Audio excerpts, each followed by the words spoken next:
Bonjour à toutes et à tous et bienvenue dans l'émission À vos droits.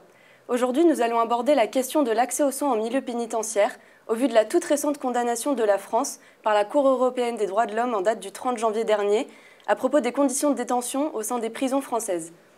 Il est vrai que malgré une évolution du système de soins en milieu pénitentiaire, il y a eu une réelle prise de conscience au sein des débats publics quant à la nécessité d'accorder des droits aux détenus, et notamment par rapport aux conditions dans lesquelles ces personnes sont incarcérées, et plus particulièrement dans les conditions d'accès aux soins. J'ai donc l'honneur de recevoir aujourd'hui Constance et Clara, qui sont deux étudiantes du Master 2 droit de la responsabilité médicale de l'Université catholique de Lille, et qui ont accepté de répondre à mes questions à ce sujet. Bonjour. Bonjour Constance, bonjour Clara. Bonjour. Merci d'avoir accepté l'invitation et merci d'être parmi nous aujourd'hui. Premièrement, je me tourne vers vous, Constance. Les pouvoirs publics parlent d'un accès aux soins en milieu pénitentiaire, donc pour les détenus, mais la question qui se pose du coup, c'est quel est le dispositif qui a en fait été mis en place et en quoi est-ce qu'il consiste dans les textes ? Alors, on a une prise en charge des soins des détenus qui est organisée selon différents niveaux. Depuis une fameuse loi de 1994 qui est venue confier au service public hospitalier l'ensemble de ces prises en charge, on distingue d'un côté les soins de médecine générale qui vont être assurés par les unités sanitaires en milieu pénitentiaire et par les unités hospitalières sécurisées interrégionales. Et d'un autre côté, on a les soins psychiatriques qui, eux, vont être assurés par les services médico-psychologiques régionaux, les unités hospitalières spécialement aménagées et les unités pour malades difficiles. Et donc, cela permet une prise en charge globale qui va prendre en compte tous les aspects de la santé des détenus. Très bien, merci beaucoup. Les chiffres évoquent en 2019 une surpopulation carcérale de 117,4%. Clara, est-ce que vous pensez que le dispositif mis en place dont Constance vient de nous faire part est réellement effectif ? Alors, ce qu'a dit Constance sur l'effectivité du système est exact. Il est indéniable aujourd'hui que le législateur a tenté de garantir aux détenus les mêmes droits que ceux accordés à tout citoyen, notamment avec les lois de 1994 et de 2009. Mais il faut aussi préciser que l'accès aux soins pour les détenus reste aujourd'hui très compliqué.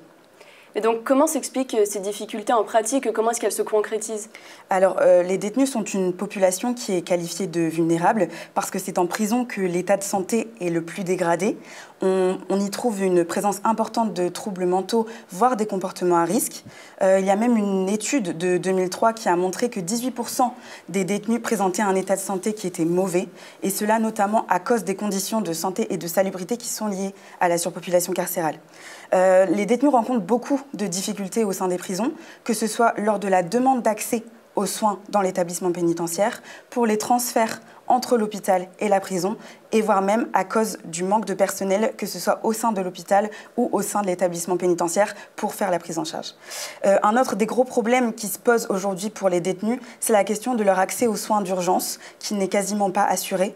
Le législateur a été alerté sur ces questions, mais n'a pas réellement pris de mesures pour y remédier.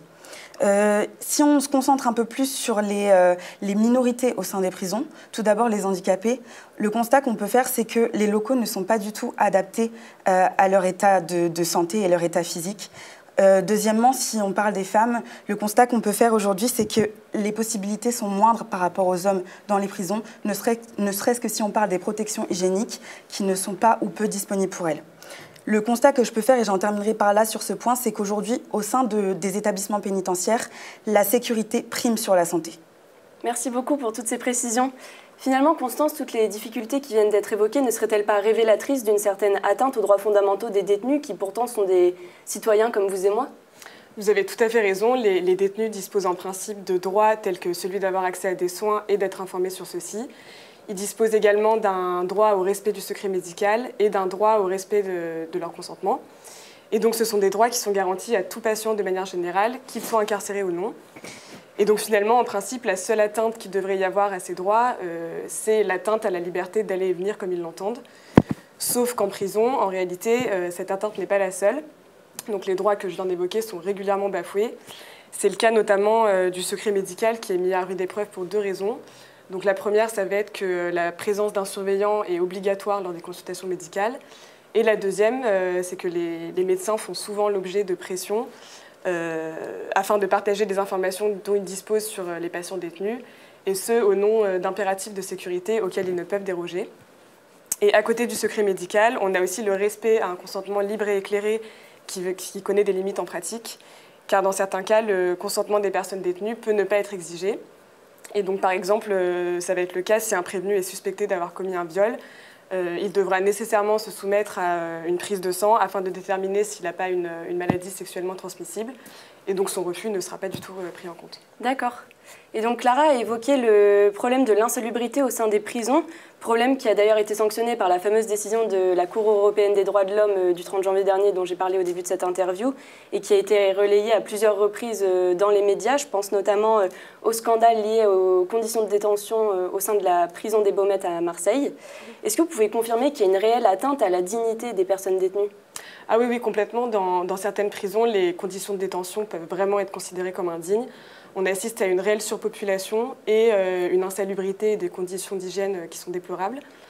Et donc, forcément, il va en découler des manquements aux soins médicaux et des défaillances dans la prise en charge des détenus, notamment des détenus qui se suicident en prison.